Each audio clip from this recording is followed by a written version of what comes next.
Κυρίες και κύριοι, φίλες και φίλοι, καλησπέρα. Μετά από διακοπή μιας ημέρας, γιατί λόγω έκτακτων περιστάσεων ήμασταν εμπτήσει, κάναμε χθες βράδυ την πρώτη εκδήλωση στην οροκλίνη της Λάρνακας, απόψε στην Πάφο, αύριο στο Παραλίμνη και το Σάββατο στην Λευκοσία. Μπορείτε να δείτε και στην ιστοσελίδα μας λεπτομέρειες. Απόψε είναι 5η 15 Φεβρουαρίου του 2024. Είναι μια δύσκολη μέρα για τον ομιλούντα. Είναι η μέρα της σύλληψης του ηγέτη των Κούρδων, του Αμπτουλάχ Οτσαλάν.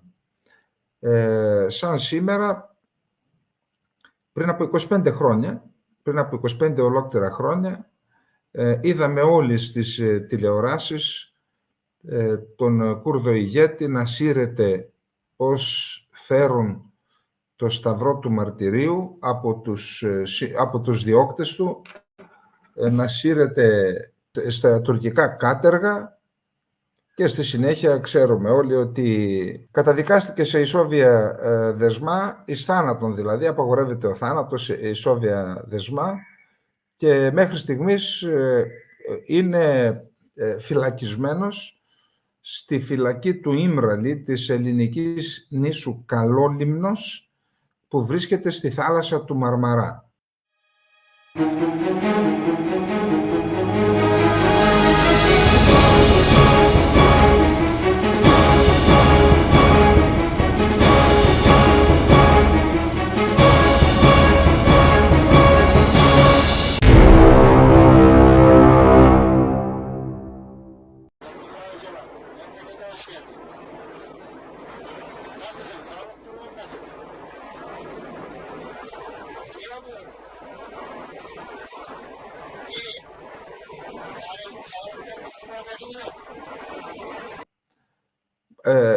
Πραγματικά, επειδή είναι και επετειακή μέρα και επειδή ορισμένοι άνθρωποι να μην γνωρίζουν, να κάνω μια ιστορική αναφορά σε εκείνο το γεγονός. Ο Αμπτουλάχ Οτσαλάν, ένας από τους ιδρυτές του Εργατικού Κόμματος στο Κουρδιστάν, το οποίο ιδρύθηκε τη δεκαετία του 70, το 1980, λίγο πριν την επιβολή, με την επιβολή της Χούντας στις 12 Σεπτεμβρίου του 1980 στην Τουρκία, έφυγε μαζί με τους συντρόφους του, πήγε στη Συρία και στη συνέχεια βρήκε καταφύγιο στην κοιλάδα Μπεκά του Λιβάνου για πολλά χρόνια. Τότε ο Λίβανος ήταν υπό την επιρροή, τη στρατιωτική επιρροή της Συρίας και κατοχή θα λέγαμε. Και στη συνέχεια βρήκε καταφύγιο στα περίχωρα της Δαμασκού, όπου αυτός με τους συντρόφους του από εκεί καθοδηγούσαν τον αγώνα του Εργατικού Κόμματος του Κουρδιστάν, που ξεκίνησε, είπαμε, τη δεκαετία του 70 ως ένα μαρξιστικό-λενινιστικό κόμμα και σταδιακά μετατοπίστηκε με την πορεία του αγώνα, μετατοπίστηκε και μετατράπηκε σε ένα εθνικό απελευθερωτικό κίνημα, το κίνημα της απελευθέρωσης του κουρδικού λαού. Να πούμε ότι από το 1984, 15 Αυγούστου του 1984, είναι η πρώτη ένοπλη δράση του Εργατικού Κόμματος του Κουρδιστάν εναντίον 2 φυλακίων που ήταν και επιτυχής, και έκτοτε από τότε μέχρι σήμερα, για μετρήστε, είναι 40 ολόκληρα χρόνια. Αυτοί οι άνθρωποι, πολλοί από τους οποίους, από τα ιδρυτικά μέλη όσα είναι ζωή, ζουν στα βουνά επί 40 ολόκληρα χρόνια, δεν έχουν γνωρίσει οικογένεια, δεν έχουν γνωρίσει ιδιωτική περιουσία, δεν έχουν κάνει ποτέ διακοπές, δεν είδαν θάλασσα, είναι επί 40 χρόνια είτε με το όπλο στο χέρι, είτε με τα άρβιλα στο χέρι, στα πόδια. Ο Αμπτουλάχ Οτσαλάν, λοιπόν, το 1998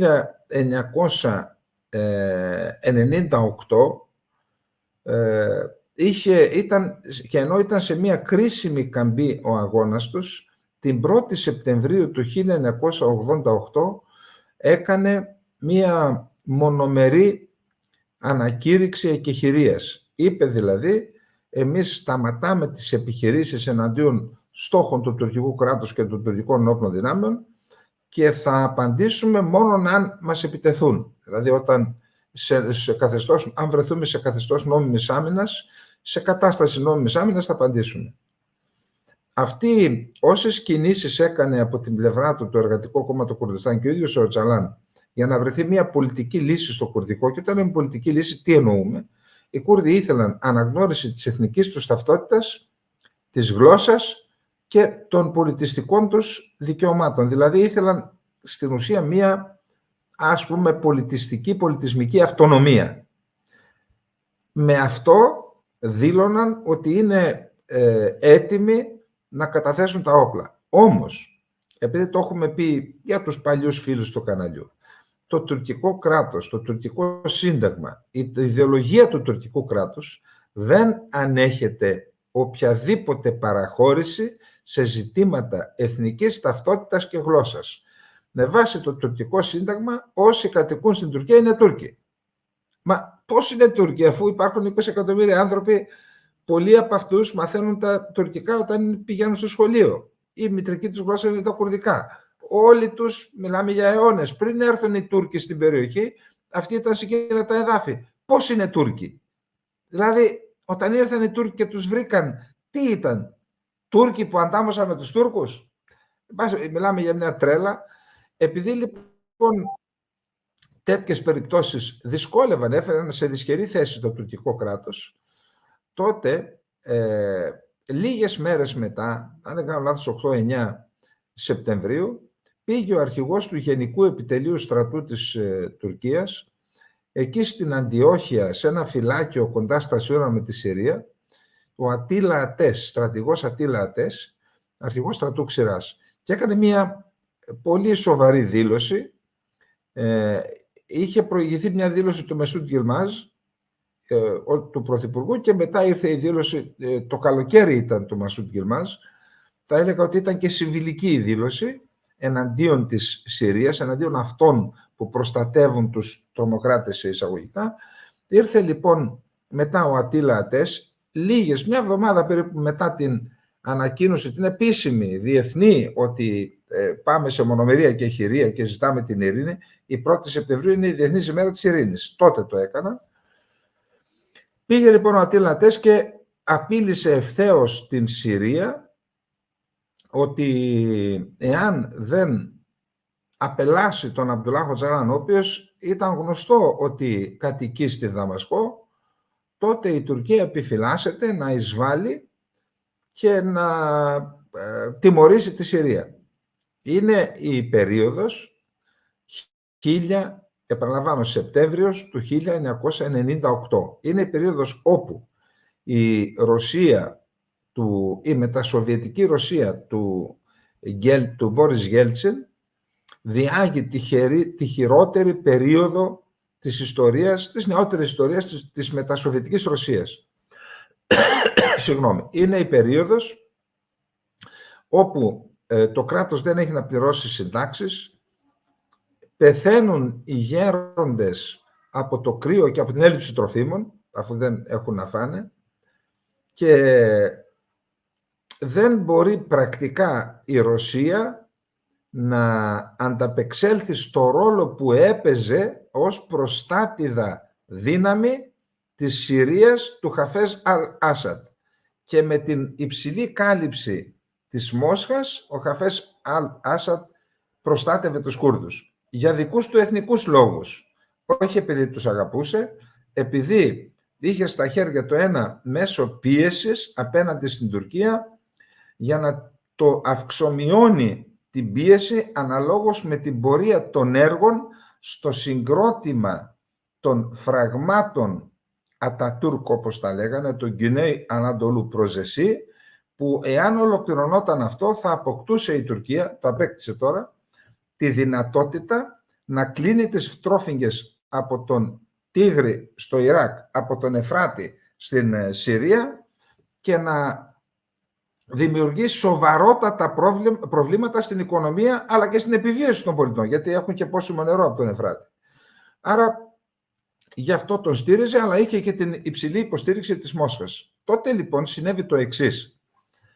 Υπό κανονικές συνθήκες, ο Χαφέζ Αλ-Άσαντ, μία από τις σημαντικότερες πολιτικές προσωπικότητες του 20ου αιώνα, αυταρχικός, σφαγέας των Σουνιτών το 1982, νομίζω εκεί στη Χάμα, αλλά ήταν μια πολύ σημαντική προσωπικότητα. Απολάμβανε σεβασμού από εχθρούς και φίλους. Άρα υπό κανονικές συνθήκες, εάν ο Άσαντ ήταν ισχυρός στην υγεία του, θα σας πω τι είχε, και αν η Ρωσία στεκόταν καλά στα πόδια της, από το ένα αυτή θα έμπαινε και από το άλλο αυτή θα έβγαινε η απειλή της Τουρκίας. Όμως, ήταν η συγκυρία η οποία οδήγησε τον Οζαλάν στη φυλακή. Δηλαδή, ο Γέλτσιν, ένας μέθησος, ο οποίος δεν κυβερνούσε τη χώρα του. Την κυβερνούσαν διάφοροι τύποι που ήταν γύρω στην κόρη του, οι οποίοι και λαιλάτισαν την περιουσία της Ρωσίας. Όλοι αυτοί οι μεγάλοι δισεκατομμυριούχοι γεννήθηκαν εκείνη την περίοδο. Άρα έχουμε μια Ρωσία αδύναμη να στηρίξει τον Άσαντ και έναν Άσαντ ο οποίος πάσχει από λευκαιμία. Και μάλιστα όντως λίγους μήνες μετά πέθανε. Έτσι λοιπόν ο Άσαντ κάνει σύσκεψη του Συμβουλίου Ασφαλείας, έχει Συμβούλιο Ασφαλείας στη Συρία και αποφασίζουν να δώσουν μια διορία 5 ημερών, νομίζω, στον Αμπτουλάχ Οτζαλάν να φύγει από τη χώρα. Γιατί εντωμεταξύ, όταν εκτοξεύτηκε η απειλή από τον Ατίλα Ατέστο στρατηγό, ακολούθησε ένας οριμαγδός καταιγισμός δημοσιευμάτων, δηλαδή το τουρκικό κράτος έθεσε σε εφαρμογή το σχέδιο του πολέμου στην ουσία δια του τύπου. Ήταν μια επιχείρηση κατατρομοκράτης της Συρίας και μάλιστα τότε είχα πει να καθίσουμε να παρακολουθούσαμε όλοι, να αποκωδικοποιήσουμε τον τρόπο με τον οποίο κάνει η Τουρκία ψυχολογικό πόλεμο, διότι τα ίδια θα κάνει και σε εμάς. Με τις εφημερίδες, τις τηλεοράσεις, τα ραδιόφωνα, τους πολιτικούς, όλοι να κινούνται στην ίδια γραμμή. Και νομίζω ότι κάτι κάναμε, μια μελέτη τότε και είχαμε δει πώς κινείται αυτό το πράγμα που λέγεται μηχανισμός άσκησης ψυχολογικού πολέμου. Ο Άσαντ λοιπόν, μας είπε ο ίδιος ο Ζαλάν στη συνέχεια, ότι είχε βάλει, αν δεν κάνω λάθος, 200 άτομα, τώρα δεν θυμάμαι, αλλά μας είχε πει 100-200 άτομα, τα οποία παρακολουθούσαν 24 ώρες το 24ωρο.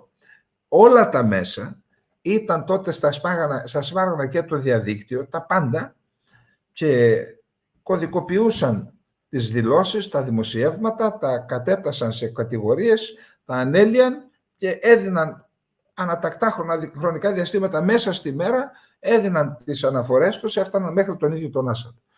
Τότε λοιπόν κατέληξαν στο συμπέρασμα ότι η Τουρκία υπάρχει πιθανότητα να εισβάλλει και ακριβώς για να αποφύγουν τον πόλεμο, δεδομένης της κατάστασης στη Ρωσία και του ιδίου του Άσαντ, της υγείας του, δεν ένεθε ισχυρός να αντισταθεί και να πει στους Τούρκους άμα θέλετε ελάτε. Κάλεσε τον Οζαλάν και το είπε, σε παρακαλώ, σε 4 ή 5 μέρες να φύγεις από τη χώρα. Θυμάμαι ότι τότε επισκέφτηκε την Δαμασκό και ο Μουμπάρακ και είχε κάνει και ταξίδι και στην Άγκυρα, ζούσε τότε ο Μουμπάρακ, και κατόπιν αυτών των διαβουλεύσεων ο Άσαντ αποφάσισε να δείξει την πόρτα του εξόδου στον Αμπτουλάχ Οτζαλάν. Τότε ο Αμπτουλάχ Οτζαλάν έβαλε τους συντρόφους του στην Ευρώπη, σε όλη την Ευρώπη, να ψάχνουν να βρουν μια λύση, να φύγεις σε μια ευρωπαϊκή χώρα. Επειδή διάφοροι λένε διάφορα, γιατί δεν πήγε στα βουνά του Κουρδιστάν, το ρώτησα κι εγώ εκείνο το διάστημα που ήμουν μαζί του. Γιατί δεν πήγατε στο Κουρδιστάν, στα βουνά? Μου είπε λοιπόν ότι το αρχείο της οργάνωσης το δρομολόγησα, το έστειλα εκεί, και όταν εκδήλωσα την απόφαση να κινηθώ κι εγώ προς τα εκεί, δεν μου το επέτρεψε το Συριακό κράτος. Δεν άφησε για δικούς του λόγους. Γιατί αν πήγαινε στο Ιράκ, τότε θα τον είχαν στα χέρια του είτε οι Ιρακινοί είτε οι Ιρανοί και δεν το ήθελε αυτό. Αυτός, αν δεν σε έχω εγώ, τράβα είτε στη Ρωσία είτε στην Ευρώπη. Και έτσι, αφού έβαλε όλους τους συνεργάτες του, γιατί έχει υπεύθυνους στελέχη σε όλες τις χώρες της Ευρώπης,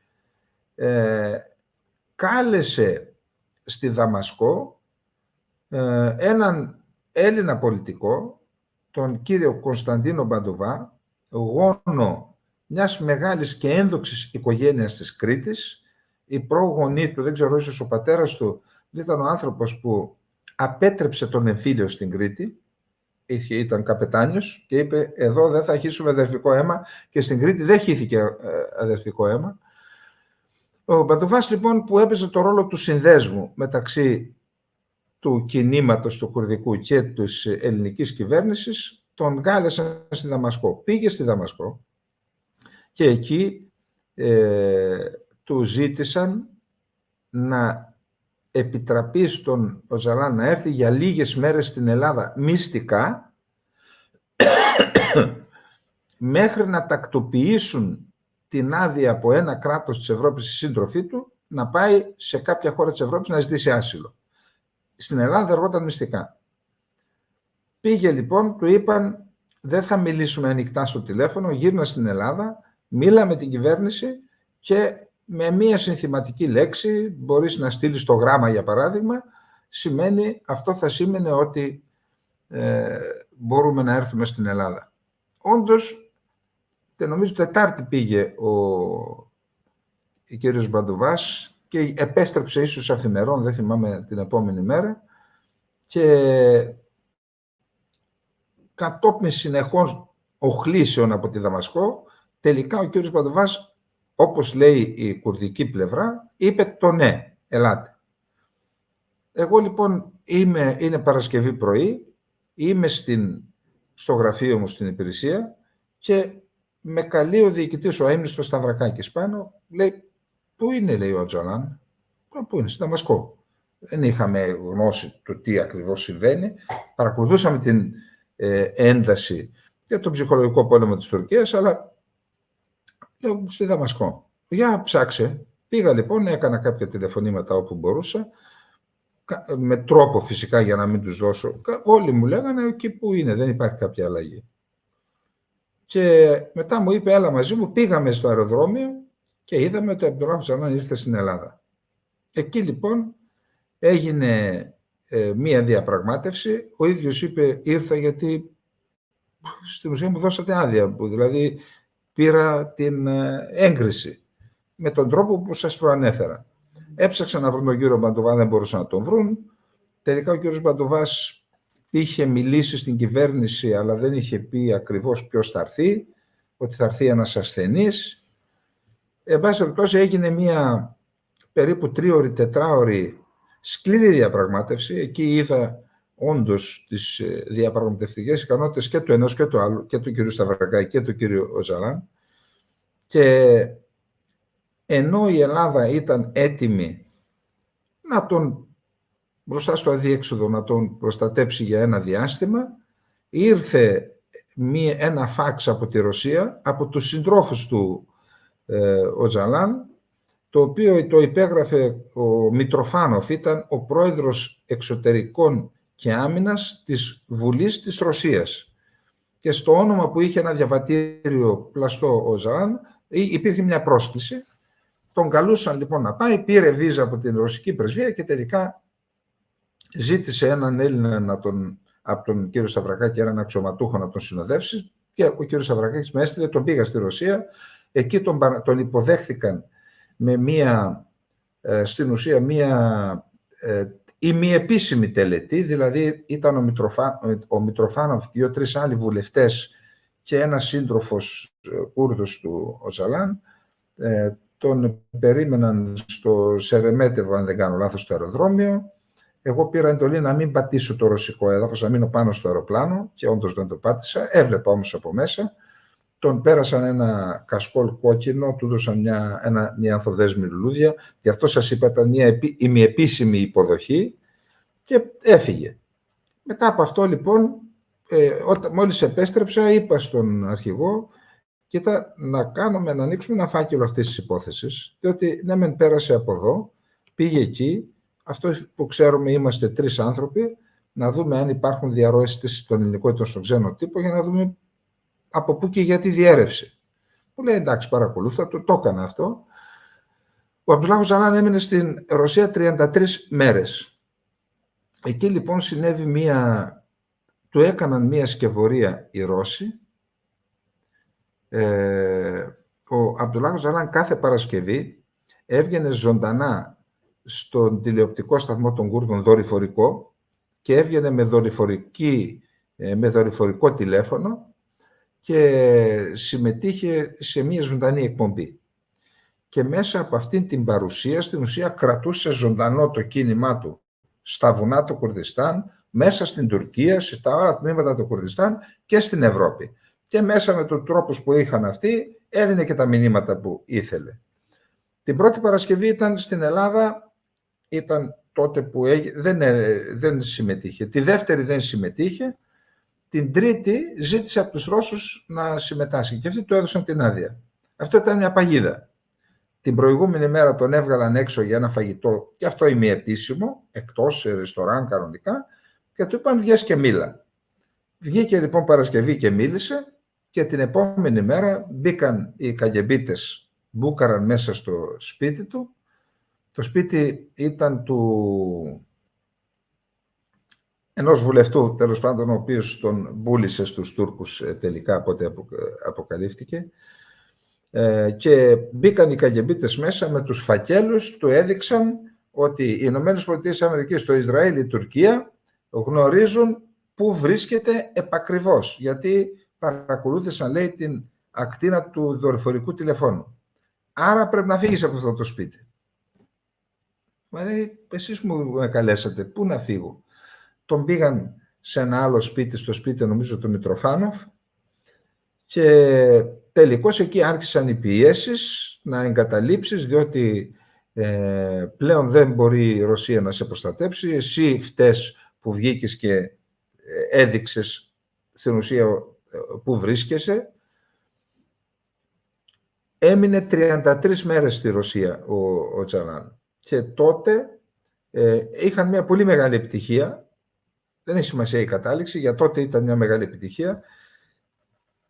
Ο επικεφαλής του κουρδικού κινήματος στην Ιταλία κατόρθωσε και πήρε την άδεια από τον Νταλέμα. Ο Νταλέμα ήταν ένα κόμμα της αριστεράς, ήταν αρχηγός ενός κόμματος της αριστεράς, και έκανε μία κυβέρνηση με 11 κόμματα του κέντρου και της αριστεράς. Δηλαδή κάτι σαν το ΣΥΡΙΖΑ, μόνο που ο ΣΥΡΙΖΑ ήταν ένα κόμμα που τα μάζεψε αυτά και μετά έκανε κυβέρνηση. Αυτή, χωρίς να είναι ένα κόμμα, έκανα μια κυβέρνηση με τον Νταλέμα. Ένα βράδυ λοιπόν, ο ίδιος, παρόντος του ίδιου του Νταλέμα, ο ίδιος ο Νταλέμα έδωσε την άδεια και είπε να έρθει ο Αμπτουλάχ Οτζαλάν, αφού τον πιέζουν εκεί που βρίσκεται, να έρθει στην Ιταλία, να επικαλεστεί λόγους υγείας, εμείς θα τον θεραπεύσουμε και θα δεχτούμε για θεραπεία, και ενώ θα δεχτούμε για θεραπεία να υποβάλει αίτηση ασύλου, να εγκριθεί και να μείνει στην Ιταλία. Άρα, όντως ένα ιδιωτικό αεροσκάφος πέταξε, τον έφερε στην Ιταλία, εγκαταστάθηκε σε μία σπίτι, σε μία βίλα, η οποία ήταν στην οδό του Διαβόλου. Ακούστε τώρα. Τι να πω, δεν ξέρω. Όντως, τις πρώτες μέρες είχαμε απίθανες δηλώσεις από πλευράς της Ιταλικής κυβέρνησης, απάντηση γιατί κοινοποιήθηκε, μόλις έφτασε στην Ιταλία κοινοποιήθηκε. Η Τουρκία άρχισε να αντιδρά. Στις αντιδράσεις της Τουρκίας είχαμε τις εξής απαντήσεις. Ο πρόεδρος της Ιταλικής Δημοκρατίας είπε είναι τιμή για την Ιταλία να φιλοξενήσει και να παραχωρήσει άσυλο στον Αμπτουλάχ Οτζαλάν. Ο Υπουργός Ιστορικών το ίδιο, ο Υπουργός Δικαιοσύνης το ίδιο, και επειδή δεχόντουσαν προτάσεις, πιέσεις δηλαδή, να τον στείλουν σε μια χώρα της Αφρικής, είχαμε και δηλώσεις. Εμείς δεν κάνουμε εμπόριο ανθρώπων, να διώχνουμε ανθρώπους από τη χώρα μας. Και έτσι έμεινε ο Αμπτουλάχ Οτζαλάν. Στη συνέχεια ξεδιπλώθηκε ο μηχανισμός και πάλι της Τουρκίας, ο μηχανισμός της ψυχολογικές επιχειρήσεις στην ουσία, όχι ψυχολογικός πόλεμος, γιατί ψυχολογικός πόλεμος έχει να κάνει και με έναν επικείμενο πόλεμο. Αυτές ήταν ψυχολογικές επιχειρήσεις, γιατί δεν μπορούσαν να κάνουν πόλεμο στην Ιταλία, ψυχολογικές επιχειρήσεις εναντίον της Ιταλίας. Είδαμε τότε να πληρώνουν απίθανα λεφτά, πολλά εκατομμύρια, σε ευρωπαϊκά μέσα, σε ιταλικά μέσα, τότε που, αν θυμάστε, όσοι είστε σε μεγάλη ηλικία, τέλος πάντων στη δικιά μου εκεί γύρω, αν θυμάστε τα τηλεοπτικά σποτ που ακουγόταν ένα καλασρίκο να χτυπάει και έπεφταν πάνω στη μακαρονάδα κοιλίδες αίματος. Είχαμε και ένα αγώνα της Juventus, μου φαίνεται τότε, έγιναν πολλά επεισόδια και οι Ηνωμένες Πολιτείες της Αμερικής έστειλαν τον Υφυπουργό Εξωτερικών, αν δεν κάνω λάθος τώρα είμαι και έξω από την έδρα μου, τον Στρόπ Τάλμποτ, τον στείλαν στην Ρώμη και η Τουρκία έστειλε τον ομόλογό του, τον Υφυπουργός Εξωτερικών ήταν τον ΗΠΑ, έστειλε και η Τουρκία τον Υφυπουργό Εξωτερικών, νομίζω τον Ινάν, αν θυμάμαι καλά, τον Ινάλ Μπατού, αν θυμάμαι καλά, τον έστειλε ή τον Σάντμπερ, τέλος πάντων τον έστειλε στη Ρώμη με εντολή. Δεν θα φύγετε από τη Ρώμη εάν δεν απελαθεί ο Αμπτουλάχ Οτζαλάν. Οι ΗΠΑ λοιπόν είχαν ενεργό εμπλοκή να τον διώξουν από το Ιράν και η Τουρκία φυσικά. Για ποιο λόγο? Κάναμε τις εκτιμήσεις μας. Οι ΗΠΑ δεν τον ήθελαν στην Ευρώπη. Γιατί? Γιατί αν ο Αμπτουλάχ Οτζαλάν ήταν στην Ευρώπη, τότε το κουρδικό θα ήταν στα χέρια της Ευρώπης. Αν έμενε στη Ρωσία, χειρότερα. Όποιος φιλοξενούσε τον Αμπτουλάχ Οτζαλάν είχε τη δυνατότητα να ασκεί επιρροή στο κουρδικό κίνημα, στην περιοχή της Μέσης Ανατολής και στη Συρία, στο Ιράκ, στο Ιράν και στην Τουρκία. Δεν το ήθελαν αυτό οι Ηνωμένες Πολιτείες της Αμερικής. Δεν ήθελε να πάει ούτε στη Ρωσία ούτε στην Ευρώπη και έτσι μεθοδεύτηκε η φόρμουλα να φύγει από την Ιταλία και να πάει σε μια χώρα της Αφρικής. Η Ιταλία αντιστάθηκε. Κάποια στιγμή πήρα εγώ μια πληροφορία ότι θα τον φέρουν στην Ελλάδα. Κάλεσα τον κύριο Σταυρακάκη στο τηλέφωνο, του λέω: κοιτάξτε, αυτοί και αυτοί του κατονόμασα ετοιμάζονται να το φέρουν, σταματήστε το. Όντως, στις 4 ώρα το πρωί με πήρε τηλέφωνο και μου είπε: εντάξει, το σταμάτησα. Θα τον έφεραν από τότε, πριν από την πρώτη φορά. Και στη συνέχεια, 66 μέρες μετά την ημέρα που πάτησε το πόδι του στην Ιταλία, ένα αεροπλάνο ήρθε από τη Ρωσία και τον μετέφερε και πάλι στη Ρωσία. Να πούμε εδώ ότι με την εντολή του Πάγκαλου, εγώ πήγα ως διερμηνέας με τον κύριο Σγουρίδη, τότε πρώτο αντιπρόεδρο της Βουλής. Πήγαμε στην Ρώμη και εγώ μετέφρασα τις παρενέσεις του Πάγκαλου προς τον Οτζαλάν. Του είπε λοιπόν να μην φύγει από την Ιταλία, επειδή ακούγαμε ότι ήθελε να φύγει ή ότι τον πιέζουν. Άσε, τι λένε οι Ιταλοί, να μείνεις στην Ιταλία, να δικαστείς για παράνομη είσοδο, δεν μπορείς να δικάσουν για τίποτα άλλο. Θα φας 6 μήνες, θα μείνεις σε μια Ιταλική φυλακή προστατευμένος και μετά από 6 μήνες θα έχεις βγει έξω και θα είσαι ένας νομιμοποιημένος πολίτης της Ευρώπης. Δεν μπορούν να σε απελάσουν γιατί ίσχυε η θανατική καταδίκη στην Τουρκία και δεν θα ήταν ένα μεγάλο σκάνδαλο, δεν θα το έκαναν οι Ιταλοί. Προηγουμένως είχε στείλει τον αείμνηστο Γιαλουρίδη, τον έστειλε ο κύριος Παπαδόπουλος, ο Υπουργός Εσωτερικών τότε, ο Αλέκος Παπαδόπουλος. Τον έστειλε και αυτός, ο οποίος μάλιστα του είπε μη φύγεις από τη Ρώμη, το αεροπλάνο που θα απογειωθεί από τη Ρώμη τελικά θα προσγειωθεί στην Άγκυρα και τελικά μετά από διάφορες τάσεις αυτό έγινε.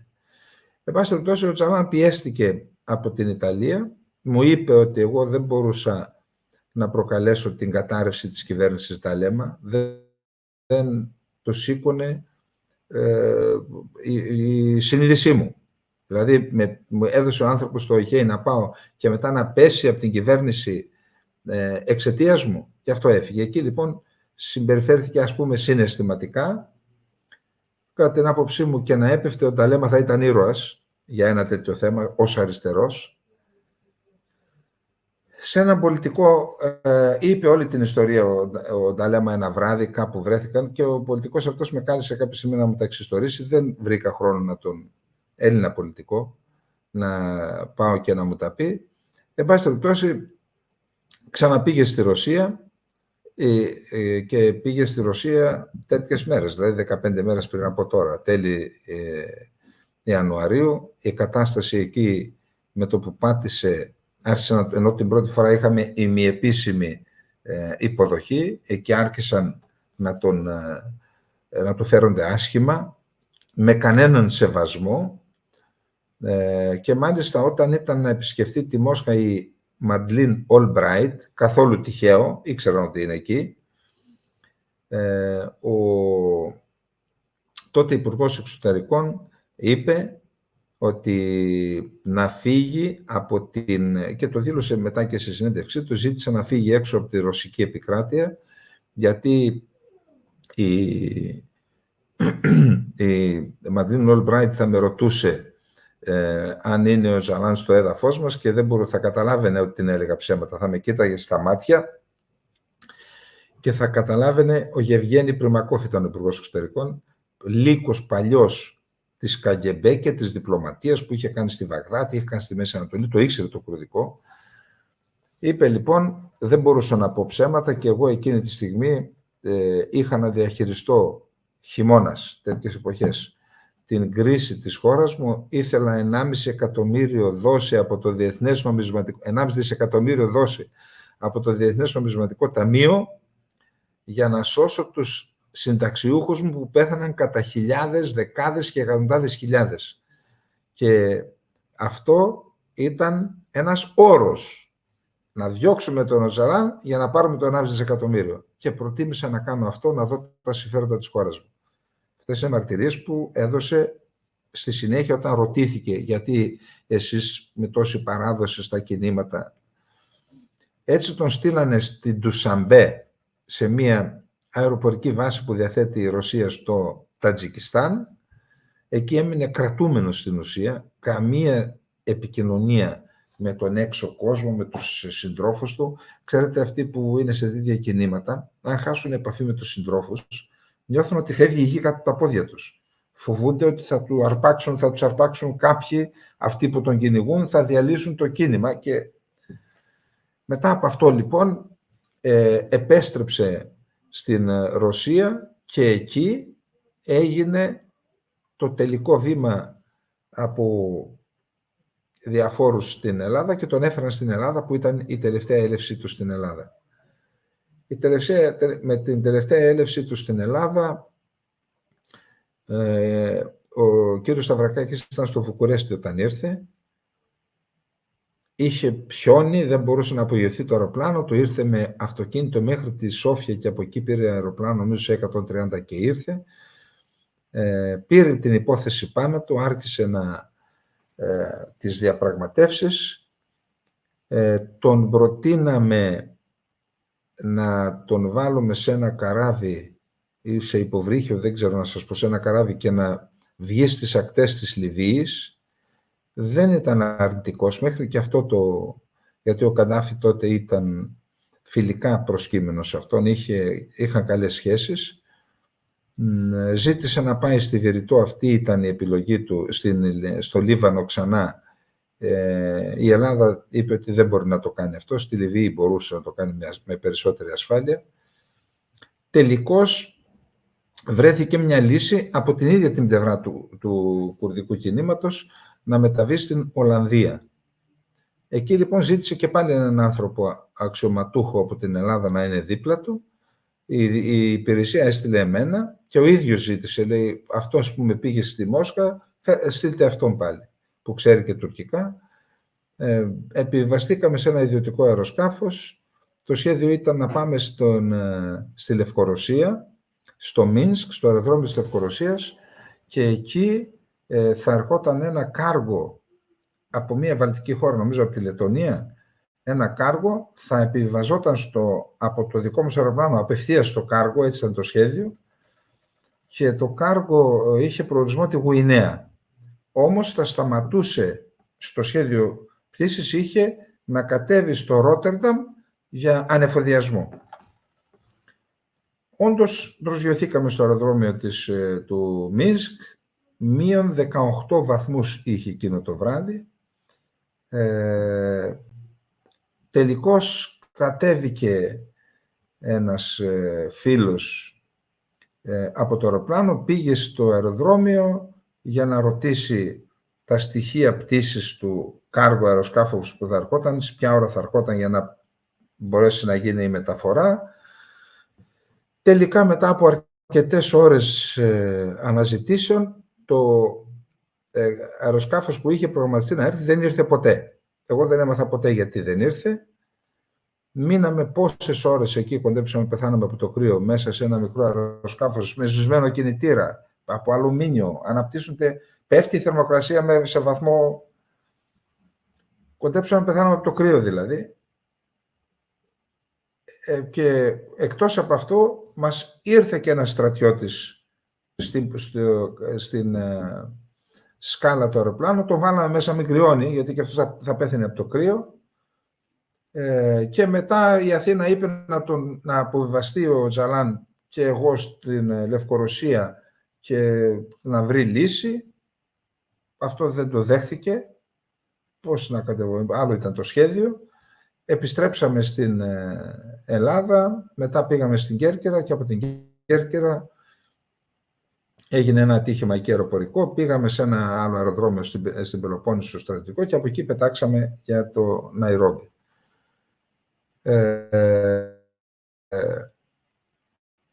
Είχα προηγηθεί διαπραγματεύσεις, ζήτησε να πάει στη Βόρειο Ύπειρο κάποια στιγμή, κάπου δηλαδή να ξεφύγει από τον κλειό. Δεν έγινε δεκτό, έκανα ένα σχέδιο εγώ να πάει στην Ιταλία. Αποκαλύφθηκε περιέργως πώς, πρέπει να παρακολουθούσαν τα πάντα οι μεγάλοι φίλοι μας. Είχα ετοιμάσει ένα ταχύπλο, δηλαδή να πάει στην Ιταλία και είχα ετοιμάσει 2 κύρια και εναλλακτικό, 2 τροχόσπιτα για να μπει σε τροχόσπιτο για να μην αποκαλυφθεί, να ζήσει μερικές μέρες και μετά θα βρισκόταν μια λύση. Τελικά και αυτό αποκαλύφθηκε. Το είδαμε δηλαδή την ίδια στιγμή με αστραπιαία σήματα, είτε της ακτοφυλακής της Ιταλικής, είτε και ο ίδιος ο Ετζεβίτ, αν θυμάμαι, είχε κάνει δηλώσεις τότε, να θέλουν να το ξαναπάνε στην Ιταλία. Φαίνεται λοιπόν ότι όλοι ήμασταν περικυκλωμένοι. Του πρότειναν του Οτζαλάν να πάει σε μια αφρικανική χώρα. Δεν το δεχόταν. Κάποια στιγμή τις διαπραγματεύσεις έκανε ένας επιχειρηματίας που ήταν από την Κύπρο με τον Οτζαλάν, μετέφερε από την κυβέρνηση και από το Σταυρακάκη τα μηνύματα. Ο Οτζαλάν δεν το δεχόταν. Κάποια στιγμή μου είπε ο Σταυρακάκης, πες του να πάει και έχει την εγγύηση του ελληνικού κράτους, θα είναι κάτω από την ελληνική σημαία. Εσύ δεν θα ξέρεις που θα πάει, δεν χρειάζεται να ξέρεις, για το καλό σου το λέω, μου λέει. Ας πάει εκεί που του πρότεινε ο επιχειρηματίας και εγγυάται το ελληνικό κράτος. Του το μετέφερα, μου λέει, δηλαδή τι εγγυάται. Λέω, τι να σου πω, ό,τι μου είπαν, σου λέω, θα είσαι κάτω από την ελληνική σημαία, στο σπίτι του πρέσβη και έχεις την εγγύηση του ελληνικού κράτους για την προστασία σου μέχρι να βγει η άδεια για να πας στην Νότια Αφρική. Τότε λοιπόν το δέχθηκε και πετάξαμε για το Ναϊρόμπι. Εκεί την πρώτη μέρα, μόλις πήγαμε στο σπίτι του πρέσβη, εγκαταστάθηκε ο Κούρδος ηγέτης, ήταν και ένας χριστιανός τέτοιος Κούρδος ή Γεζιντή, αν δεν κάνω λάθος, και μία Κούρδισσα μικρή, μια κοπελίτσα μαζί του. Τότε λοιπόν του είπα, εγώ είχα εντολή να πάω στη Νότια Αφρική για να συναντήσω με τη βοήθεια του πρέσβη τον δικηγόρο, τον κύριο Αείμνηστος Μπέζος, ο δικηγόρος του Μαντέλα, να μεσολαβήσει, να πείσει τον Μαντέλα να του δώσουν το άσυλο. Την πρώτη μέρα λοιπόν, όταν φτάσαμε και αφού εγκαταστάθηκαν στο σπίτι, εγώ πήγα στην πρεσβεία και έστειλα 2 γραμμές. Το ίδιο και ο πρέσβης, ότι όλα καλά, χωρίς να αναφέρω τίποτα, με κρυπτογραφημένο μήνυμα, και αμέσως μετά από λίγο ήρθε εντολή τότε από τον διευθυντή του διπλωματικού γραφείου του κυρίου του Πάγκαλου, το αείμνηστο, ουδέν γραπτών, από τούδη και στο εξής, ουδέν γραπτών για αυτή την υπόθεση. Το άκουσα με τα αυτιά μου. Γιατί ουδέν γραπτών? Κρυπτογραφικό έχουμε, κανένας δεν το βλέπει. Γιατί ουδέν γραπτών? Λέω στο πρέσβη που είχε τελειώσει την νομική και τον άλλον, τον νούμερο 2 που και αυτός ήταν της νομικής, κοιτάξτε εδώ, αυτοί δεν θέλουν να υπάρχουν γραπτά στοιχεία από αυτή την υπόθεση. Προφανώς κάτι ετοιμάζουν να κάνουν. Αν συμβεί κάτι στον άνθρωπο αυτόν, αν το σκοτώσουν, εμείς τι θα έχουμε να επικαλεστούμε, τι γραπτά στοιχεία θα έχουμε να επικαλεστούμε, το ρόλο που παίξαμε? Εδώ πρέπει να έρχονται ξεκάθαρες οδηγίες. Θα κάνετε αυτό, θα κάνετε αυτό. Και εμείς να λέμε, μας είπατε να κάνουμε αυτό, κάναμε αυτό, να υπάρχει μια αλληλογραφία, να μείνει και στην ιστορία. Δεν είναι ένα ιστορικό γεγονός αυτό. Λέω, άρα, αφού πήρε εντολή στον κύριο πρέσβη, αείμνηστος ο Κοστούλας, πέθανε και αυτός, αφού πήρε εντολή να μην ουδέν γραπτών, όλα γραπτά. Απλά δεν θα είναι υπηρεσιακώς γραπτά. Θα τα σημειώνουμε μεταξύ μας ή θα ηχογραφούμε ό,τι γίνεται. Και οι 3 συμφωνήσαμε και έτσι καταγράψαμε όλα τα γεγονότα. Την άλλη μέρα πήγα να φύγω εγώ να πάω στο Johannesburg, είχα βγάλει εισιτήριο, πήρα την κάρτα επιβίβασης, πέρασα τον έλεγχο ασφάλειας και οδεύων προς το αεροπλάνο, προς την πύλη εξόδου για το αεροπλάνο, με σταμάτησε με πολιτικά αστυνομικός, λέει αστυνομικός, και θέλει ο διευθυντής ασφάλειας του αεροδρομίου, θέλει να δει το διαβατήριό σας. Λέω, ορίστε, πάρτε το. Το πήρε λοιπόν, περίμενα εκεί μισή ώρα, είδα ότι το αεροπλάνο φεύγει, του είπα, μα φεύγει το αεροπλάνο. Λέει, δεν πειράζει, δεν θα φύγεις με το επόμενο. Εν πάση περιπτώσει, όταν έφυγε το αεροπλάνο, μου δώσουν το διαβατήριο, ορίστε, λέει, μπορείτε να φύγετε. Ρώτησε αεροπλάνο, το επόμενο ήταν την επόμενη μέρα. Πήγα λοιπόν, έστειλα υπήρχε ένας χώρος εκεί που τηλεφωνούσες στο αεροδρόμιο, ενημέρωσα ότι εγώ από ό,τι βλέπω δεν θα με αφήσουν να πάω κάτω, λέω στο Σταυρακάκι. Στείλτε άλλον να κάνει αυτή την αποστολή. Μου λέει, εντάξει, μην ανησυχείς. Εσύ προσπάθησε μετά να ξαναπάς.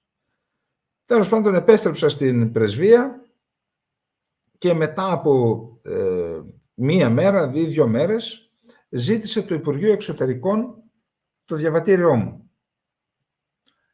Πήγε το διαβατήριο στο Υπουργείο Εξωτερικών της, του λέω, τώρα εγώ μπορώ να δώσω, αυτό είναι έγγραφο του ελληνικού κράτους, πώς θα το δώσω? Του λέω. Μα λέει ο πρέσβης, εγώ είμαι εδώ ο πρόεδρος της Δημοκρατίας. Την Ελλάδα την εκπροσωπώ εγώ, εφόσον μου το ζήτησαν, θα πάρω εγώ την ευθύνη, θα τους το πάω και αν σου το κρατήσω θα σου βγάλω άλλο από την πρεσβεία. Μπορώ να σου βγάλω. Τι να πω τώρα? Το έδωσα το διαβατήριό μου, το πήγε εκεί και έμεινε εκεί το διαβατήριο. Στο τουρκικό Υπουργείο, στο Κενιατικό Υπουργείο Εξωτερικών, και μετά άρχισαν οι πιέσεις για τον Οζαλάν. Πέταξε τον έξω και όλα αυτά τα γνωστά. Φτάσαμε λοιπόν στην τελευταία μέρα και την τελευταία μέρα, αφού είχαν προηγηθεί απίστευτες πιέσεις και στον ίδιο τον Κοστούλα, δηλαδή στην ουσία τον απείλησαν να τον συλλάβουν, γιατί τον καλούσαν να επισκεφτεί το Γενετικό Υπουργείο Εξωτερικών και εμείς λέγαμε δεν το βρίσκουμε. Δεν ξέρουμε πού είναι, ενώ ήταν στο γραφείο του. Τέτοια εντολή είχαμε. Μπούκαρε μέσα ο διευθυντής της εθιμοτυπίας στην πρεσβεία του Γενετικού Υπουργείου Εξωτερικών, μεγάλη θέση, και είπε, ξέρουμε ότι είναι μέσα, εάν δεν με ακολουθήσει, πείτε του, μετά ό,τι γίνει θα γίνει με τη βία. Τον ενημερώσαμε και τελικώς δέχθηκε ο Κοστούλας, πήγε στο Γενετικό Υπουργείο Εξωτερικών και εκεί του έδειξαν φωτογραφίες δορυφορικές του Αμπτουλάχ Οζαλάν που ήταν στη βεράντα που καθόταν. Τώρα δεν ξέρω από πού τις τράβηξαν, ήταν δορυφορικός, ήταν από κάπου. Ποιος είναι αυτός? Λέει, δεν ξέρω, είπε ο Κοστούλας, έκανε τον Αλέκο. Εν πάση περιπτώσει, του λένε, κοίταξε, θα σας βοηθήσουμε να φύγει, να απαλλαγείτε κι εσείς, να απαλλαγούμε κι εμείς από το πρόβλημα. Εγώ, λέει, δεν ξέρω τι μου λέτε, δεν καταλαβαίνω τίποτα, θέλω να μιλήσω με το Ελληνικό Υπουργείο Εξωτερικών. Την ίδια μέρα, όταν τον καλούσαν να επισκεφτεί το Κενετικό Υπουργείο Εξωτερικών και δεν πήγαινε γιατί? Διότι δεν προσπαθούσε να έρθει σε επαφή με το Υπουργείο Εξωτερικών να πάρει οδηγίες και ήταν κομμένες όλες οι γραμμές από την Κένια προς την Ελλάδα. Και γι' αυτό το λόγο δεν πήγαινε. Λέει, αν δεν πάρω οδηγίες δεν μπορώ να πω ούτε μια λέξη για αυτό το θέμα, δεν ξέρω τι μου λέτε. Του φέρανε ένα τηλέφωνο λοιπόν και μίλησε με την Αθήνα και όσο του εξηγούσαν το σχέδιο που έχουν, αυτός το έλεγε στην Αθήνα. Ποιο ήταν το σχέδιο? Θα σας δώσουμε εμείς ένα αεροπλάνο, δεν θα φέρετε εσείς αεροπλάνο, και εμείς τον πιλότο θα τον ανεβάσετε εσείς πάνω, άμα θέλετε να πάτε και εσείς μαζί του, και όπου πάει, με δικιά σας ευθύνη. Έτσι θα απαλλαγείτε εσείς, θα απαλλαγούμε και εμείς. Όμως, η ώρα όταν τα έλεγε αυτά ήταν γύρω στις 2 η ώρα. Αυτό θα γίνει μέχρι τις 7 η ώρα που βραδιάζει. Μετά τις 7 δεν φέρουμε καμία ευθύνη. Εάν παραμείνει στην πρεσβεία, μπορεί να μπουν ληστές και να σας σκοτώσουν. Εμείς δεν έχουμε καμία ευθύνη. Δεν μπορούμε να κάνουμε κάτι για την ασφάλειά σας. Αυτή ήταν σημειωτέων. Όταν πήγα και είδα το φάκελο της χώρας για να δω τι σημειώματα έστεινε και ο πρέσβης για να καταλάβω που βρίσκομαι, είδα ότι είχαν σκοτώσει τη γυναίκα του Νορβηγού πρέσβη μερικούς μήνες πριν, γιατί η Νορβηγία χρηματοδοτούσε μία ΜΚΟ η οποία ασκούσε κριτική στον πρόεδρο της Δημοκρατίας, στο κενιατικό κράτος δηλαδή. Και εισέβαλαν οι ληστές και τις σκότωσαν. Οι ίδιοι οι ληστές λέει θα εισβάλλουν και σε εσάς. Μας το είπαν ανοιχτά. Άρα 7 η ώρα ότι είναι πρέπει να τελειώσει. Όντως ήρθε ο πρέσβης με κάλεσε, ήμουν εγώ στην πρεσβεία, με κάλεσε και είπε έλα στο σπίτι. Πήγα στο σπίτι λοιπόν, στην πρεσβευτική κατοικία και μου εξήγησε το σχέδιο. Λέω η Αθήνα τι λέει? Η Αθήνα λέει να το δεχθούμε. Εντάξει, λέω να το εξηγήσουμε. Έλα, πες μου τι θες ακριβώς, να το εξηγήσω λέξη προς λέξη στον άνθρωπο. Το εξηγώ το σχέδιο λοιπόν. Επειδή είχαν προηγηθεί πολλά και με τις πιέσεις που δεχόμασταν όλοι και τα λοιπά, είπε ο Τζαλάν, εντάξει, δεν θέλω να δημιουργώ άλλο προβλήματα στους φίλους μου, θα φύγω. Εκείνη τη στιγμή είναι αλήθεια ότι μία σύντροφός του, η Ντιλάν, παλιά ήταν υπεύθυνη στην Ελλάδα αυτή, του είπε μη φεύγεις, αρχηγέ, μη φεύγεις, είναι παγίδα, μη φεύγεις. Και εκεί του είπα, κοιτάξτε κύριε Τζαλάν, δεν θέλω να πείτε ότι σας διώχνει η Ελλάδα. Αν αποφασίσετε να μείνετε, η απόφαση είναι δικιά σας. Αν αποφασίσετε να μείνετε, εγώ σας δηλώνω, και ο πρέσβης, ότι θα μείνω εδώ, το είπαμε τις απειλές, αλλά εγώ θα μείνω να σας υπερασπιστώ. Να υπερασπιστώ την κατοικία, γιατί είναι ελληνικό έδαφος, εγώ είμαι αξιωματικός του λέω, υπερασπιστώ το ελληνικό έδαφος και αφού είστε μέσα εσείς θα υπερασπιστώ και εσάς. Αν πέσουμε θα πέσουμε μαζί. Μην πείτε όμως ότι σας διώξαμε. Τότε είπε ότι κοιτάξτε πρέπει να φύγω, δεν θέλω να δημιουργώ άλλο προβλήματα στους φίλους μου. Αυτή ήταν η τελευταία κουβέντα που είπε. Είχαμε κάνει ένα σχέδιο με τον πρέσβη, είπαμε πώς θα πάμε, δηλαδή ότι θα πάρουμε το πρεσβευτικό αυτοκίνητο που έχει ασυλία, θα καθίσει πίσω ο Τζαλάν μαζί μου και με τον πρέσβη, θα το βάλουμε στη μέση, μπροστά ο οδηγός, θα πάμε μέσα στο αεροδρόμιο με το αυτοκίνητο μέχρι το αεροπλάνο. Είχαμε αποφασίσει να πάμε κι εμείς, βάλαμε στο αυτοκίνητο και του Τζαλάν τα πράγματα και τα δικά μας, ο πρέσβης στη βαλίτσα του και εγώ είχα μια τσάντα, δεν είχα τίποτα, και θα πάμε εκεί, θα κλείσει ξανά το αυτοκίνητο, να μπορεί να μπει κανείς μέσα, θα βγω εγώ, θα ανεβώ πάνω στο αεροπλάνο, θα ελέγξω τους χειριστές, τους συνοδούς και τα λοιπά, αν είναι όλα εντάξει, το σχέδιο πτήσης να ζητήσω τι έχουν, αν έχουν πάρει άδεια και τα λοιπά, θα κατεβώ, θα τον πάρουμε, θα τον ανεβάσουμε με ασφάλεια πάνω και θα φύγουμε. Αυτό ήταν το σχέδιο. Μόλις λοιπόν φορτώνουμε τα πράγματα στο αυτοκίνητο, υπήρχε μία αυλή έξω από την κατοικία, μία, ας πω τη λέξη, ο δρόμος που έβγαινε στην κεντρική πύλη της κατοικίας, είχε σιδερένια πύλη και έξω έβγαινε στον δρόμο. Το αυτοκίνητο ήταν μέσα σε ελληνικό έδαφος, φορτώνουμε τα πράγματά μας, ήρθε ο διευθυντής της ετοιμοτυπίας που είχε έρθει το πρωί και απειλούσε τον πρέσβη. Εκεί λοιπόν μας λέει δεν θα πάμε, λέει, με το δικό σας αυτοκίνητο. Λέω γιατί δεν θα πάμε, λέει ο πρέσβης. Για λόγους ασφαλείας, λέει, από την πρεσβεία μέχρι το αεροδρόμιο, μέχρι την ευθύνη της ασφάλειας την έχουμε εμείς. Και τι σημαίνει αυτό? Ας την έχετε εσείς, να έχετε ένα συνοδό πίσω, ένα συνοδό μπροστά, αλλά το αυτοκίνητο θα πάει.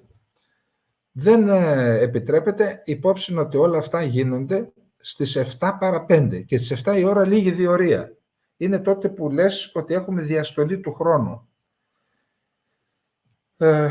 Είμαστε σε αδιέξοδο, μας λένε «ΟΚ, πολύ καλά, δεν ισχύει το σχέδιο, μείνετε».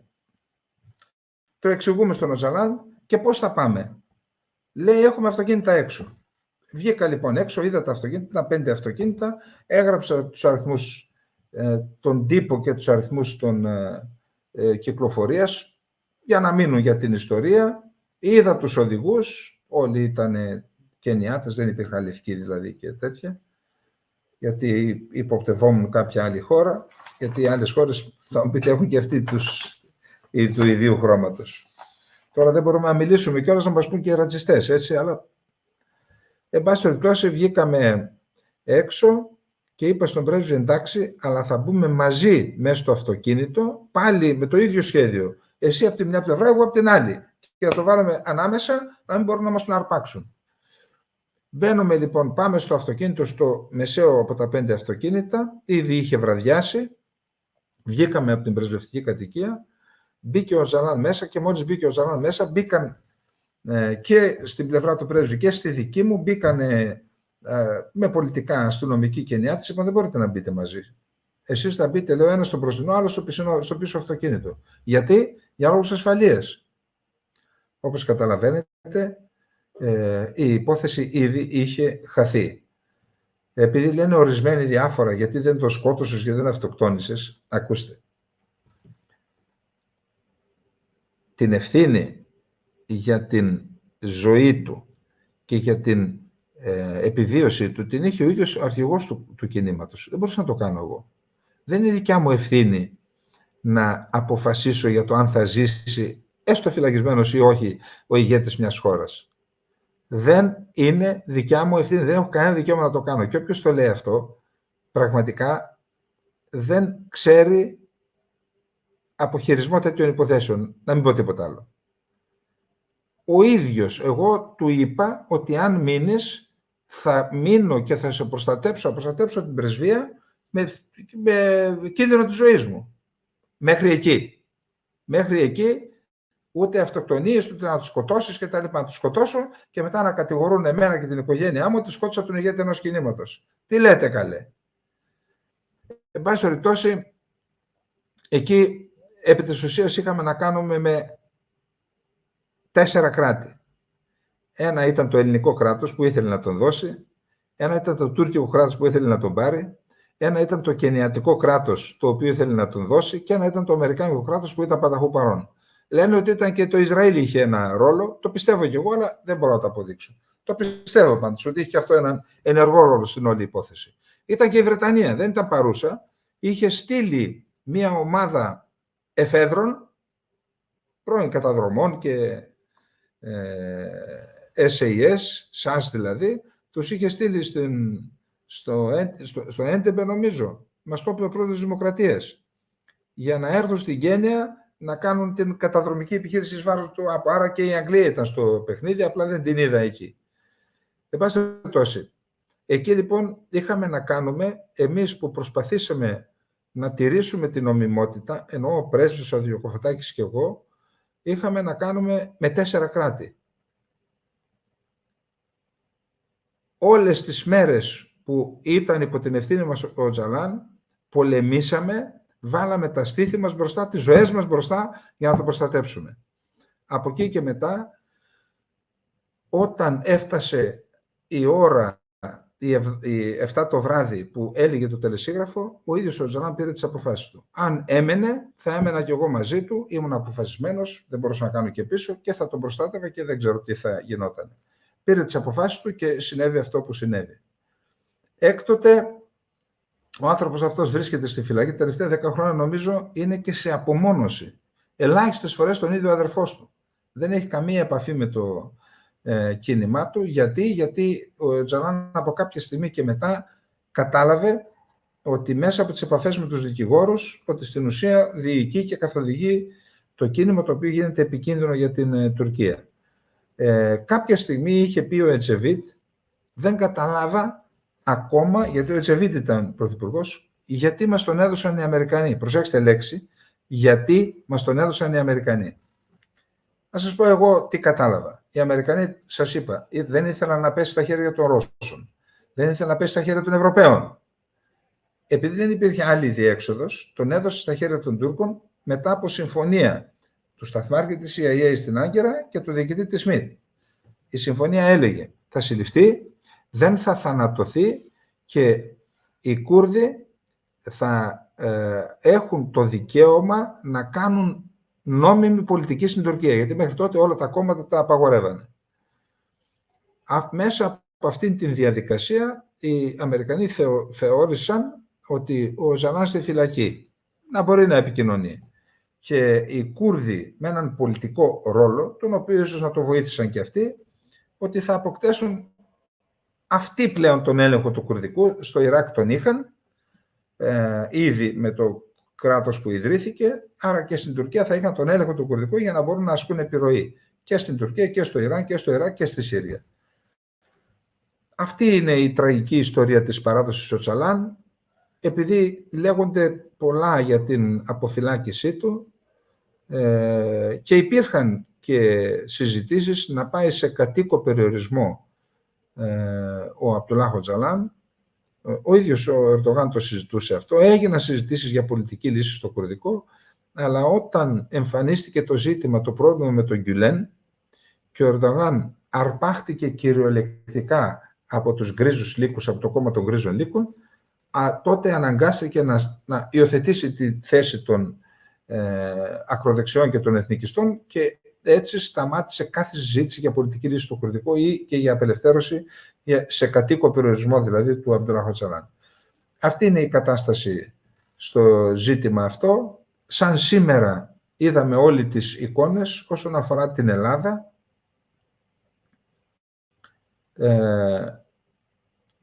Παρότι η Ελλάδα δεν τον κάλεσε να έρθει στη χώρα μας,